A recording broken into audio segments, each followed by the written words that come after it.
Dr. Jennifer Kasten is a practicing pediatric pathologist with degrees in medicine from the Columbia University College of Physicians and Surgeons, infectious disease epidemiology from the London School of Hygiene and Tropical Medicine, a year's postgraduate work in mathematical modeling of infectious disease at Oxford University, and a master's in the history of medicine and science, also from Oxford University.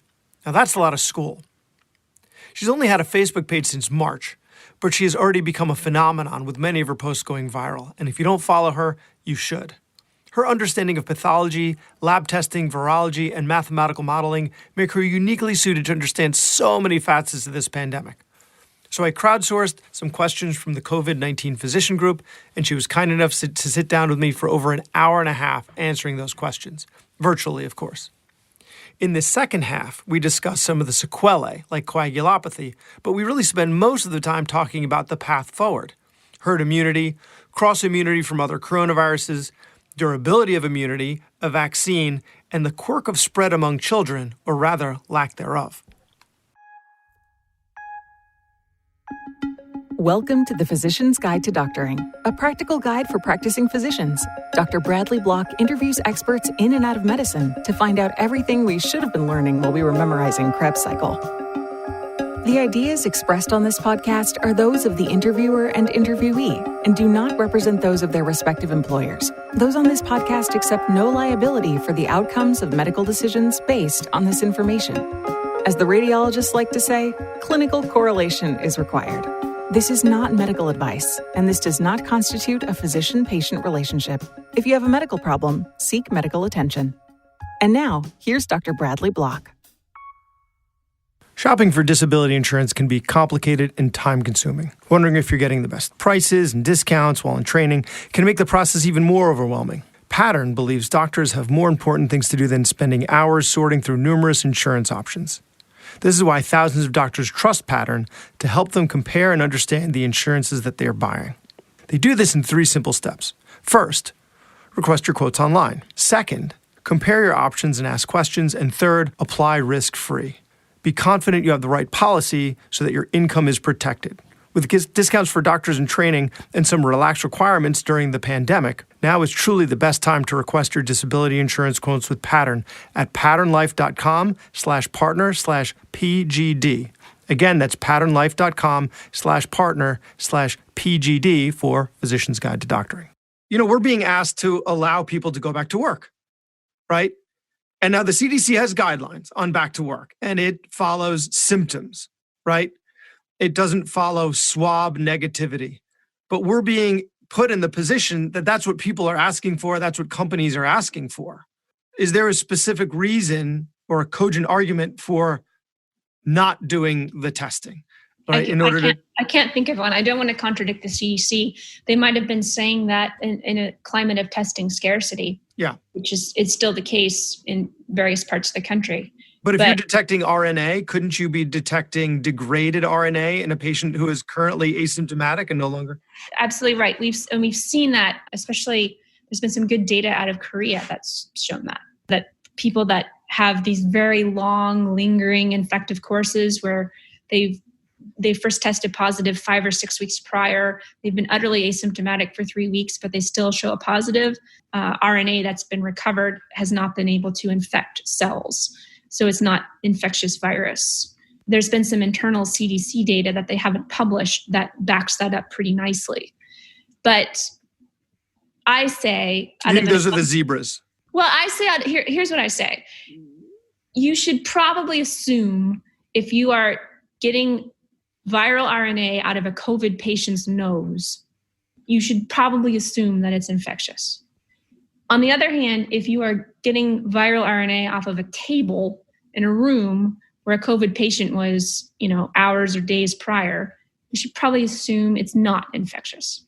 You're just playing the odds. Okay, but these few patients that have had this lingering case where they were symptomatic, they've been asymptomatic for a long time, but you swab them over and over again, and they're still positive, we just have to assume that they just can't go back to work. They're still... Wouldn't you say that just seems sensible? Yeah. I mean, unless you want to do viral culture experiments and have them sneeze into a petri dish. think these are busy outpatient practices where they're seeing like 30 patients a day.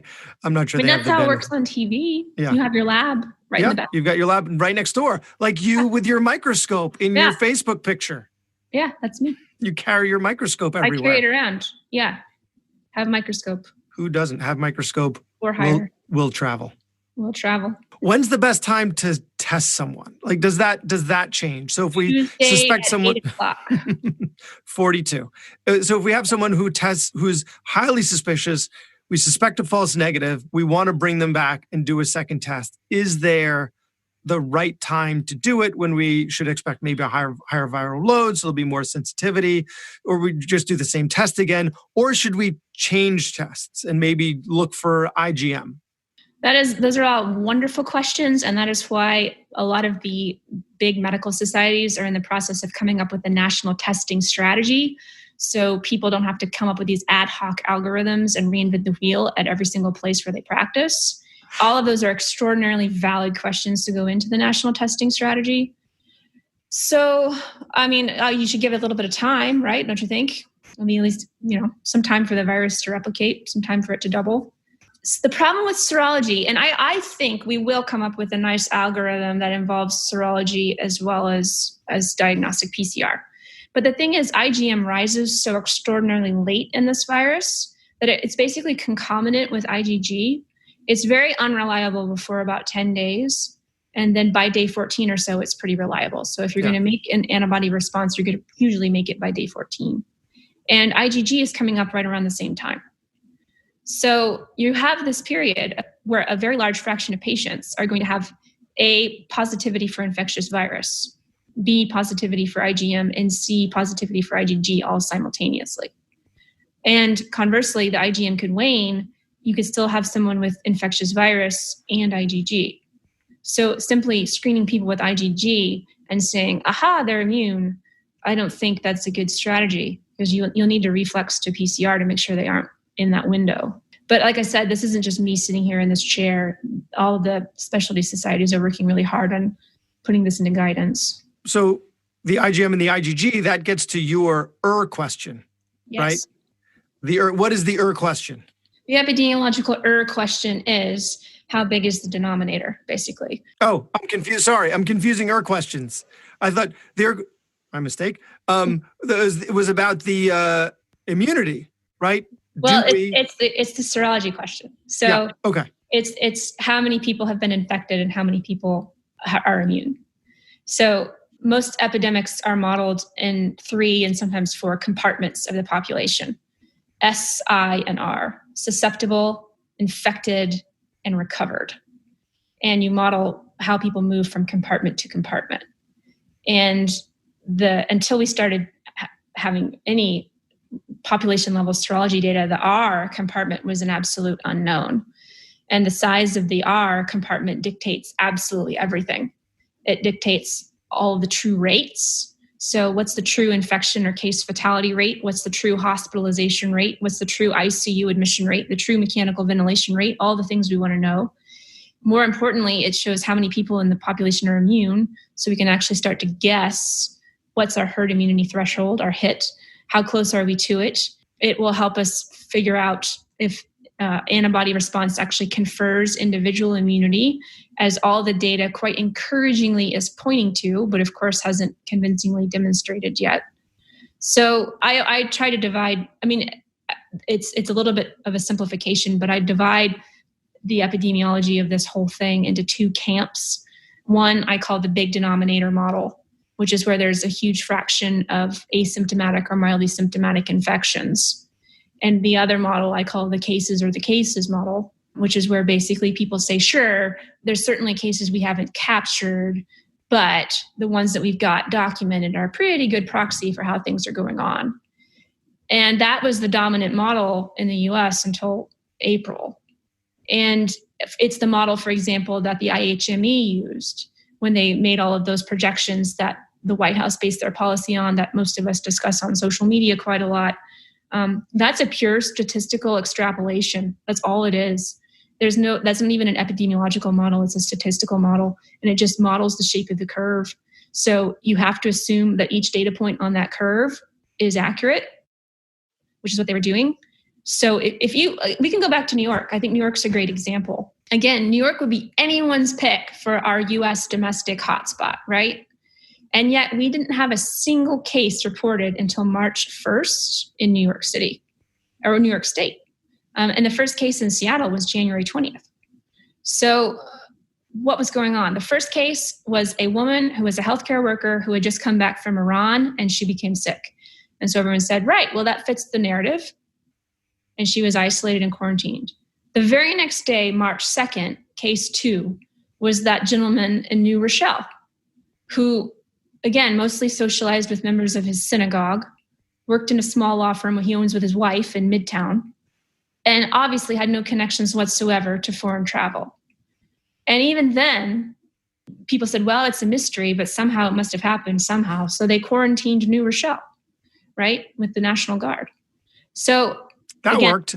That worked really well. Yeah. So the cases are the cases model. You basically assume that all your data points are more or less accurate and you go from there. Now they're more and more and more accurate. And people might be saying, well, are we getting closer? Because we're testing so much more widely. How can we know if we're getting closer?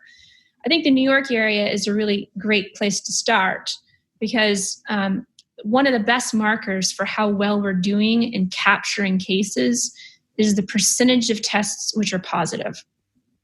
So if you're testing literally everybody in the country, let's say 300 million of us, the fraction of tests which are positive is going to be very low. Heterogeneous, but very low. In New York, in early April, there were zip codes in the 5 boroughs where the percentage of tests which were positive approached 80%. Oh, yeah. Well, for the entire zip code. The hoops that you needed to jump through in order to be able to test people were absurd. I mean, we know everywhere has a severity. Because we had 6 kits for 8 million people. Yeah. And it took, we can go into why it took so long to get testing up and running if you like, but if it is there now is the point. It's there now. And so we should be seeing that percentage of tests which are positive fall and fall and fall and fall. And that's how we'll know we're getting closer. I mean, just to say that, let's say 21% of New York City was exposed. We need to see at least that percentage get down to 21%, right? It's well above that still. So once we've comfortably started ascertaining and capturing the cases, we can really start filling in a lot of the dots. And all of our extrapolations and our curves are going to be much more accurate. And much more importantly than just a curve that somebody's drawing on Excel, it's also going to inform phase 2. Phase 2 is the mop-up. Phase 2 is the active case searching stage for the second wave. And I always tell everyone, a resurgence of cases in the second wave is absolutely inevitable. It does not mean everything failed in the first wave. And it most certainly does not mean necessarily that the second wave is going to be as bad as the first wave. No, if there's no second wave, it means we waited too long to open up. Right. Because Yeah, potentially. There should be at least a little bit of a bump when we open. Like, how could there not be? Unless we're already at herd immunity. But I think correct me if I'm wrong, even if we're close to herd immunity, like you're going to see a bump just because more people are interacting with each other. Right. And so now it washes out because you have that beta coefficient about the number of contacts that's going to skyrocket. But if you already have a lot of people in the community who are immune, transmission is much slower naturally. So, and people need to know this too. Sometimes they get confused. So whatever the herd immunity number is, the magic number, the hit, let's say it's 50%. Let's just pretend. I'm making that up. As you approach 50%, it becomes slower and slower and slower and harder and harder and harder to successfully infect somebody for cases to spread. R naught is naturally very, very, very low. When it hits the HIT, it becomes 0. It truly extinguishes itself. The epidemic extinguishes itself. But below that, it's going to be, 0.1, right before it gets there. 0.2 when it's a little bit farther away, right? So even if we're only halfway there at 21%, and let's say it's truly 40%, that makes an enormous dent in transmission. It's so much slower and so much harder.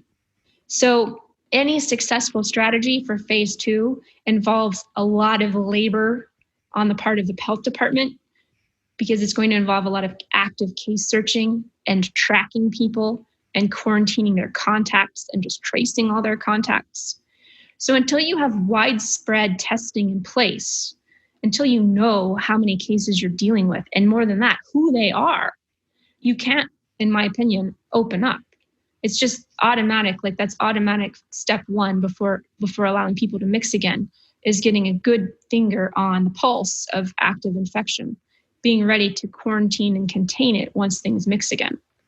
And I would also say serology testing should be part of that too. You really want to know how many people are immune, how widespread was the prevalence in your place the first go around. Because while New York City is 21%, where I live in Cincinnati, Ohio, I would be very surprised if it was as high as 5%, very high. And whatever the HIT is, it's definitely higher than 5. So if we don't have any control right now in my place over how many people are infected and who they are, 5% immune isn't going to do anything. Yeah. Well, one of the assumptions there is if you are in the R category, right, recovered, that means you are immune. Yeah, and I think that's a reasonable assumption. I know a lot of people are squirrely about that, but I think it's a very good assumption. Why? The reason why there's appropriate caution in messaging about that is that immunity we're talking about durable immunity. The virus has only been around for 5 months. So it's impossible without a time machine to say that having antibodies is protective for 12 months or 24 months, right? It's impossible. So we can't know. And the WHO, the CDC, the NHS in Britain, everyone is appropriately cautious and saying, listen up, governments, as well as individuals. If you're making reentry strategies based on assumptions that immunity is durable, we can't give you that. You have to understand we can't give you that, and you are incurring risk. Now, the public heard that. They heard there is no evidence for durable immunity, and they translated it to there is evidence against durable immunity, right? Even doctors did that. I think we can say on our Facebook groups there was a lot of hands in the air about this.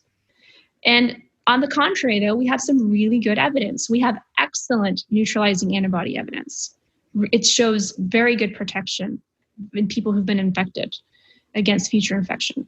There's also the monkey evidence. I like this monkey trial where rhesus macaques had, they were all COVID positive. They were allowed to recover. And then they all had very large doses of virus shoved up their noses, and none of them seroconverted. We're not going to do that experiment in humans, obviously. Well, and the fact that convalescent plasma helps in recovery. Plasma with the neutralizing antibodies is exactly right. Yeah. So we have that in vivo data too that shows that quite nicely. And we don't yet have, even though there's been millions of cases now in the world, we don't yet have a convincing case of someone who was reinfected. That's very encouraging. But the question is how long, at least given similar viruses, right? Like MERS or alpha coronaviruses, that how long do you have immunity for those? Well, there's some good work that's been done by people who model these viruses for a living. Florian Kramer at Mount Sinai is one of them, that basically says we should count on up to 2 years of good durable immunity, after which antibody titers wane. They don't go to 0, but they do wane. We definitely know that immunity to coronaviruses, all the other ones at least, has never been lifelong. Yeah. So we don't expect that. But what we do hope is that there be enough time to bridge us to a vaccine. Yeah. One thing that comes up, you mentioned it earlier, is the mutation rate of the virus. And right now, all the mutations in the virus have basically been harmless SNPs. There's not been anything that's been a gain of function mutation. There's nothing that's increased its virulence or its infectivity. There's nothing that's involved any of its antigenic expression such that the immune system would have difficulty recognizing it. It's been great for phylogeny because it's been great for us to be able to track clades and strains as they've moved throughout the world. We can do some really cool stuff with that. I mean, it was fascinating to see how most of the domestic epidemics in the United States were seeded from New York City. It was pretty cool in early March before the lockdown. But nothing that should alarm us in terms of this virus is mutating at the rate of influenza and it's going to evade the immune system. And if it does, it seems to be mutating at a rate that's at least a half as slow as influenza. The earliest data said it was 8 times slower than influenza. But even if it does, well, we make seasonal flu vaccines. We make annual flu vaccines and we take them every year, and that's that. It's not an impossible problem to solve.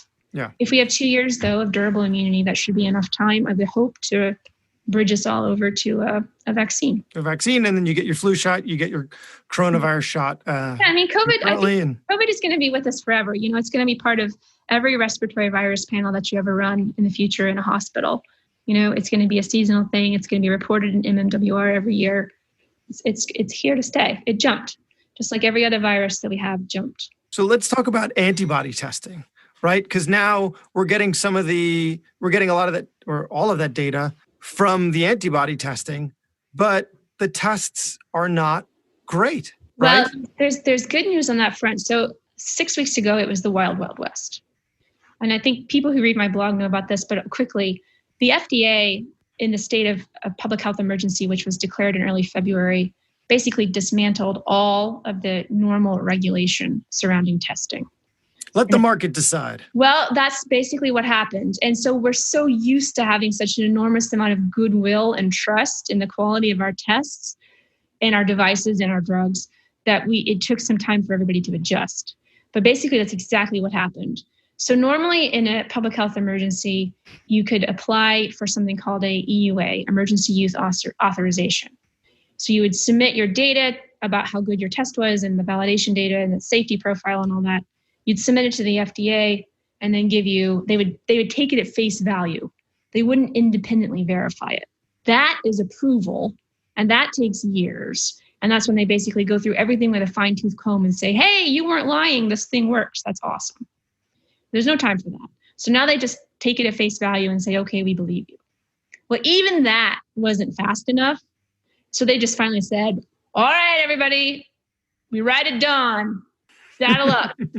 And they said, all you have to do now is you can bring your test to the market. You can offer it to people. All you have to do is notify us that you will apply for an EUA within 15 days. So there was no validation that you could have been making it up entirely.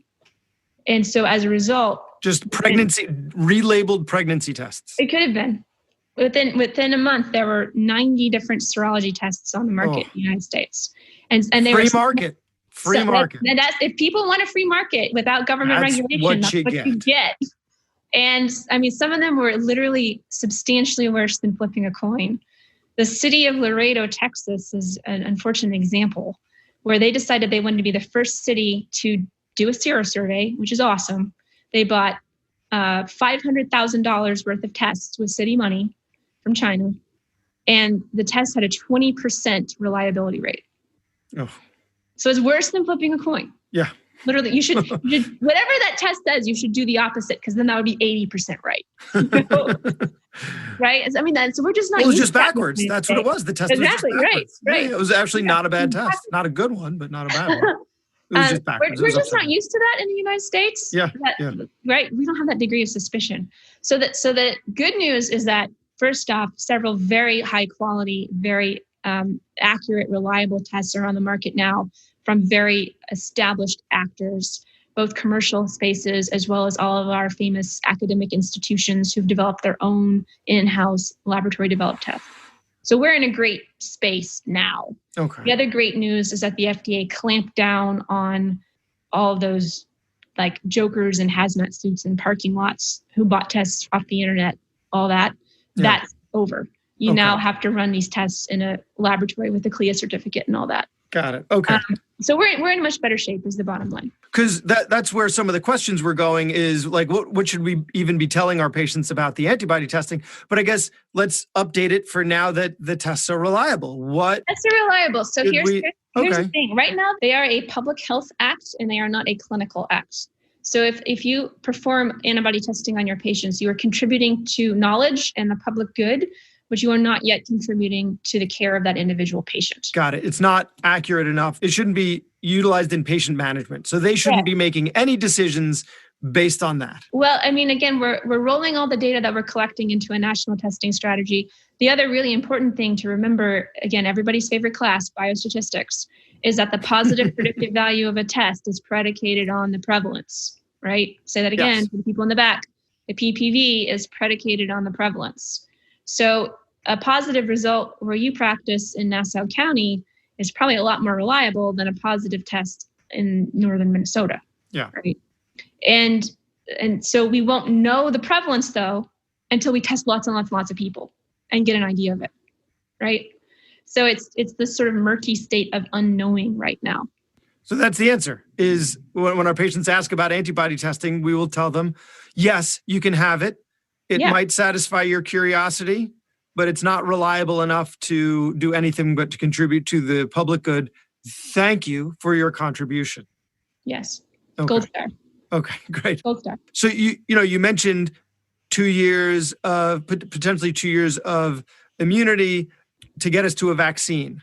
So can you provide us with any information about that, or what do you know so far about that in terms of historical challenges, where we are so far, and the fact that you mentioned the mutations. The mutation rate isn't that fast, so we should be able to stay ahead of it, at least for now.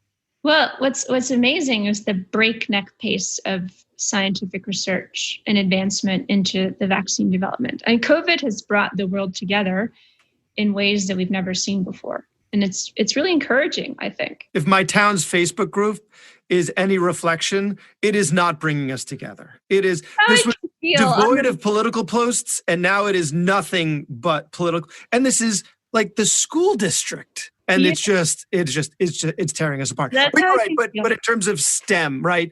Science, technology, right? It's bringing us. And we're all in it together. We have a common enemy. There's nothing that brings us better together than a common enemy. So yeah, exactly right. And so there's hundreds of vaccine candidates which are in development. Phase 1 of vaccine development is just proof of concept and usually in vitro studies. Phase 2 is when you start trying it out on humans. And so we're in phase 2 trials already, which is unbelievable, given that this virus didn't exist until November and wasn't recognized in sequence, et cetera, until January. So I'm encouraged by that. There's a few candidates that have already sort of leapt to the forefront. One of them is this vaccine that's been developed at Oxford. And one of the reasons they were able to get into human trials so quickly is that they had been working on a coronavirus vaccine already. So they already had a lot of this baseline safety data and all that, so they could just kind of fast forward. I think people should be appropriately cautious, though, about promises to bring a vaccine to market within a couple of months, because part of it is how durable, again, is the immunity. So you need to inject people up with it and then measure their antibodies at a month, and then measure them at 2 months, and then at 6 months, and then at a year, et cetera, right? And if you bring it to market too quickly, you just won't have that data. That might be a trade-off that we are all willing to make. And we might accept an inferior vaccine as a stand-in while the better, more permanent ones are still in development or something. There might be an issue of risk, right? There might be certain people in the public who are willing to take the risk because they need to go back to work, for a variety of reasons. And I'll just say, give me what you've got so far. Yeah. I'm willing to take it. And then we also might have to fast forward through testing in special groups like children. What's the safety profile in children? Yeah. What's the safety profile in pregnant women? Do antibodies pass from the pregnant woman across the placenta? All that sort of stuff we won't know. Yeah. Again, that might be something we're just willing to accept. Certainly nothing will be brought to market without the baseline safety data in terms of adverse events and reactivity and dose and, cross-infection and all that sort of thing. But the immunity question is one that you can't really fast forward through, and we might have to fast forward through it. It just depends, I think, on how bad the third wave is, the seasonal fall-winter wave. If it turns out to be bad, because again, if this virus does have a seasonal niche, we expect a pretty good flare-up again in the autumn. And if it turns out to be bad, people might say, okay, that's it, no time, let's get the vaccine. So that brings us to another question about autumn and the start of school, because it seems like camps are like schools, at least in New York, schools canceled for the rest of the year. Camps are canceled, and everyone's hoping that schools are going to start again in the fall. And this is childcare, right? It's not like my kids need to go to camp. It's I need to go to work. Like we have 2 working parents. Our kids need to go somewhere. My parents can help, but like they're at the high risk people. Right. We don't have extended family in the area. Right. how am I going to work without child? Like that was my childcare. So yeah, that brings up all of the questions about the secondary effects of lockdown, right? yeah. And that's something people ask me to comment on all the time. And I say, I have absolutely no qualifications to do so. I truly can't calculate economic damages. Yeah. I truly can't say this is how much a life is worth or any of that. I can't do that. But I'm certainly aware of those questions. And yes, for children, I think there's a lot of encouraging data that shows epidemiologically, they don't function like adults. Now, adolescents do, older adolescents do. And when I say how they function, I mean... Yeah. If you've seen my kids eat, then they do not function like adults. They do not.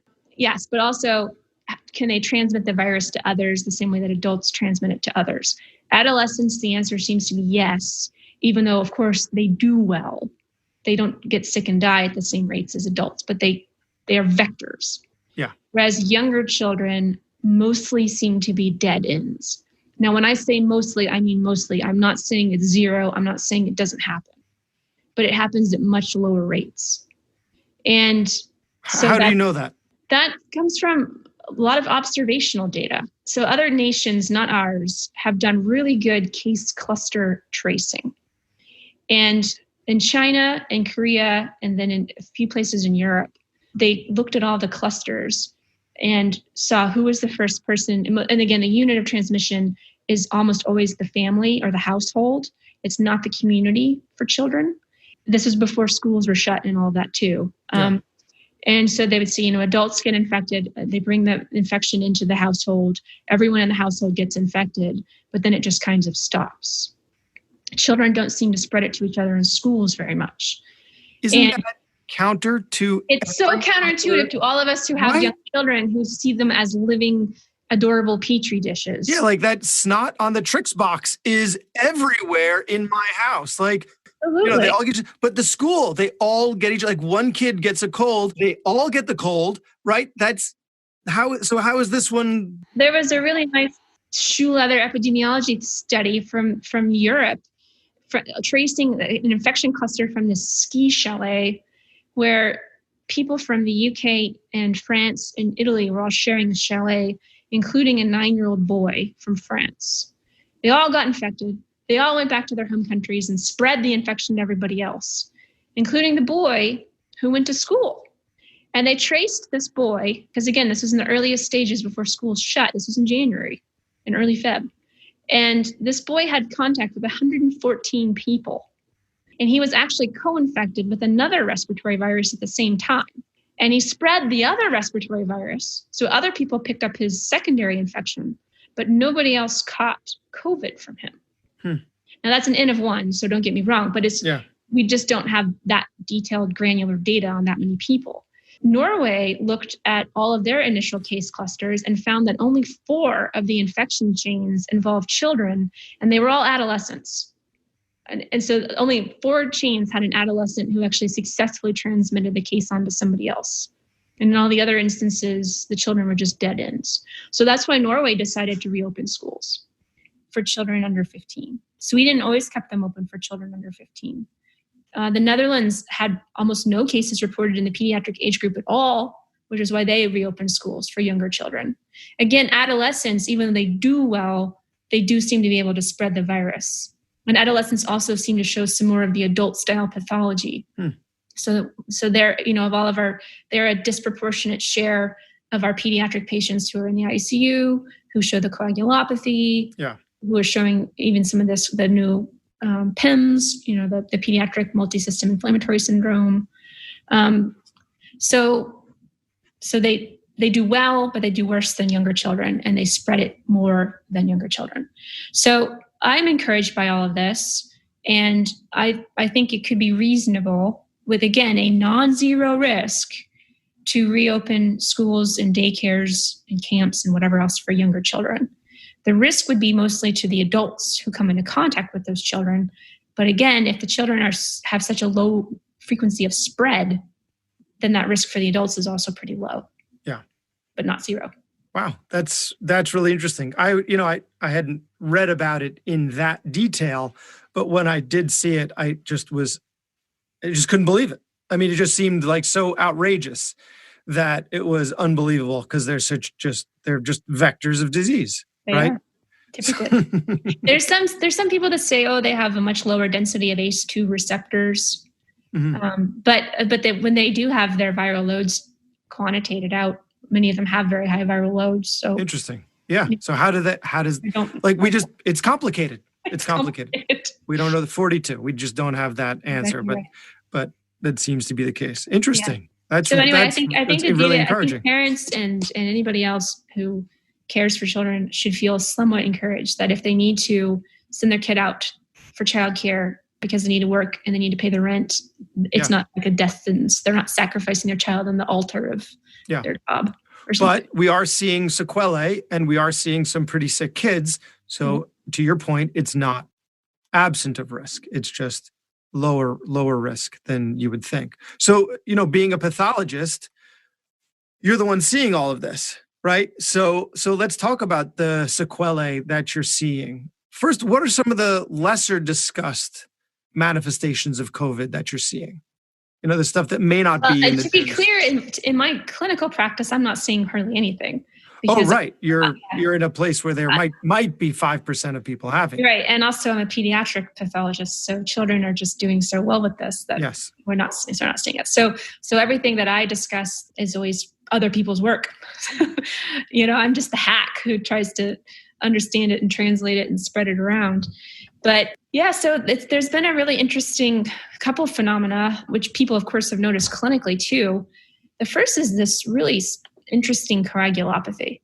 And not only are the COVID patients so hypercoagulable, above and beyond typical critically ill patients, they seem to have a selective pulmonary coagulopathy. We do see fibrin thrombi all the time in the small vessels in the lungs in ARDS patients. But what's unique is, A, we're seeing it at a very high percentage of autopsies for COVID patients, and B, we're seeing it without evidence of systemic DIC, and it's pretty extensive. And we don't have any tissue samples or biopsies or anything from patients who don't die, but I think clinically there's so many anecdata of people who seem well, but then are just curiously hypoxemic. They're not in ARDS, they're not critically ill, they're not in DIC, but they're just really hypoxemic when they come in.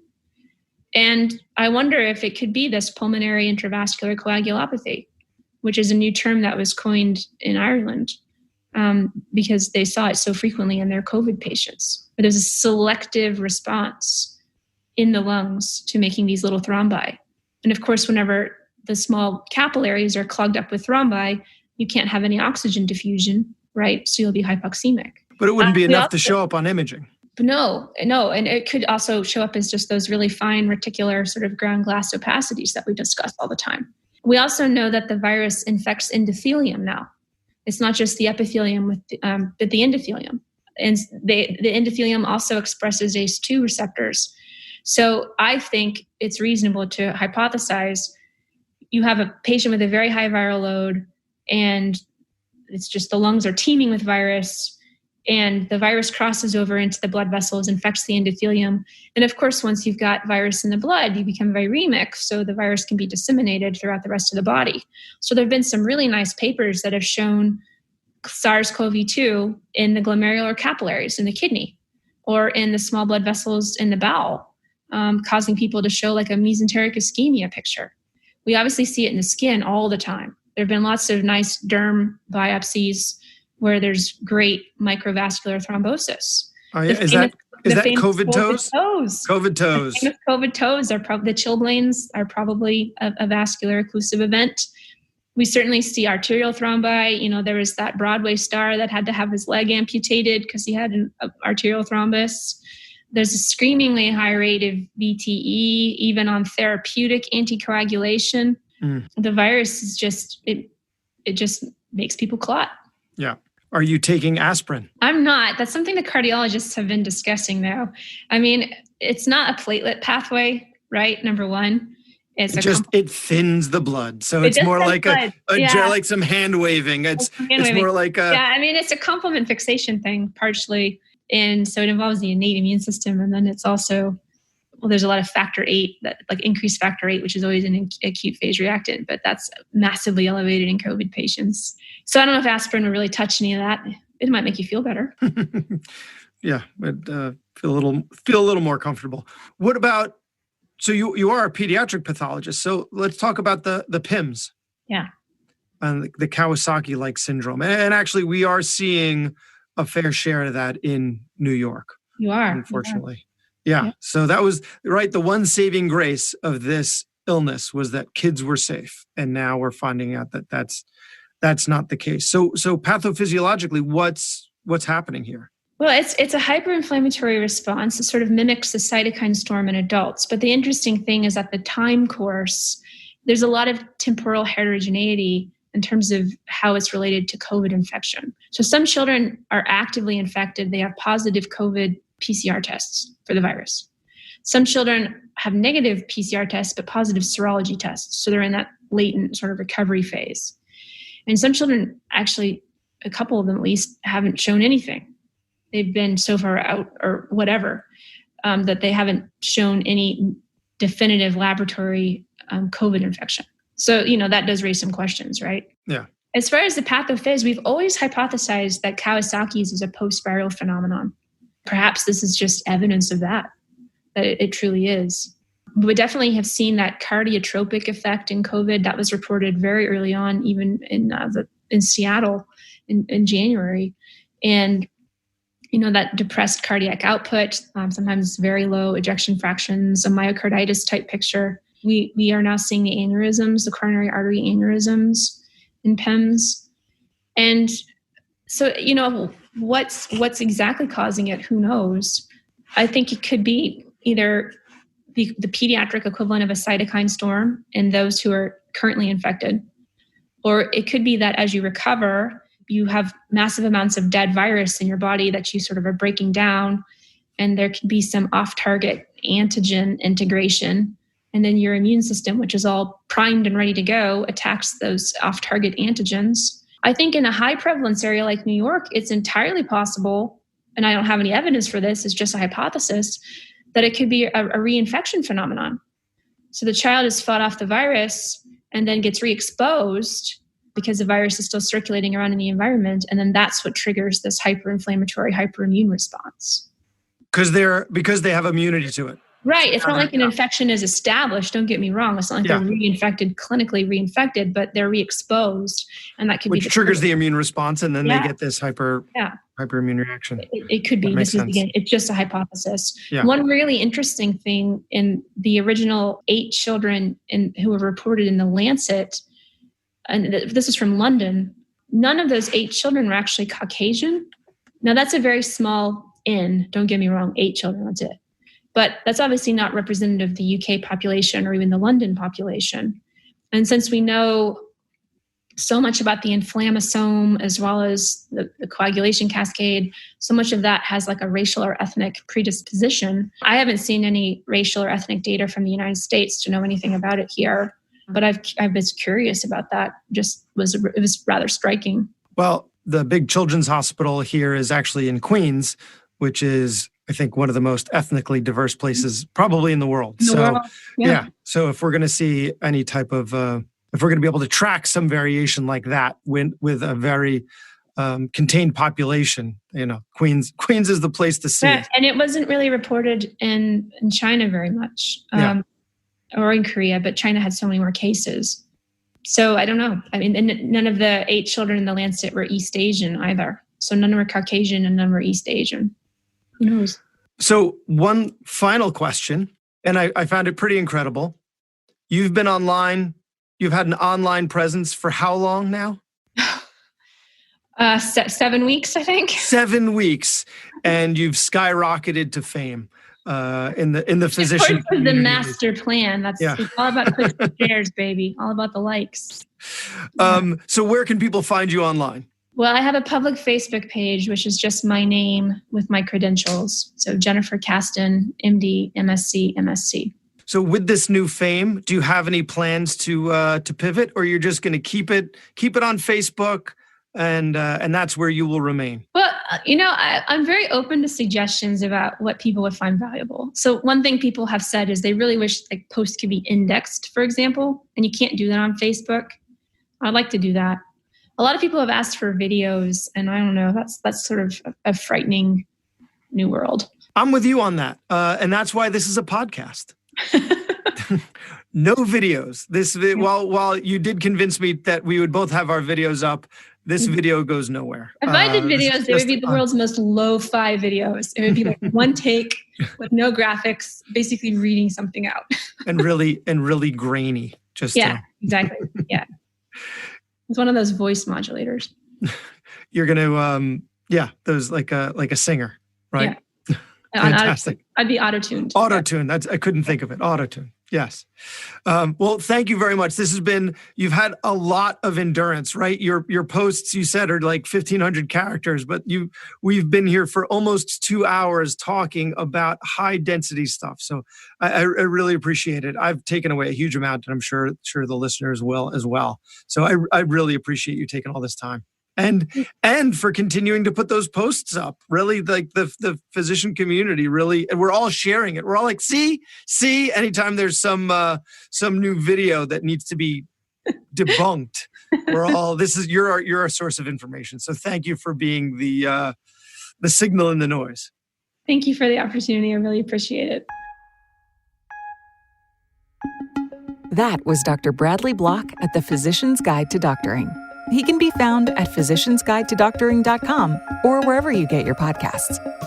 If you have a question for a previous guest or have an idea for a future episode, send a comment on the webpage. Also, please be sure to leave a 5-star review on your preferred podcast platform. We'll see you next time on the Physician's Guide to Doctoring.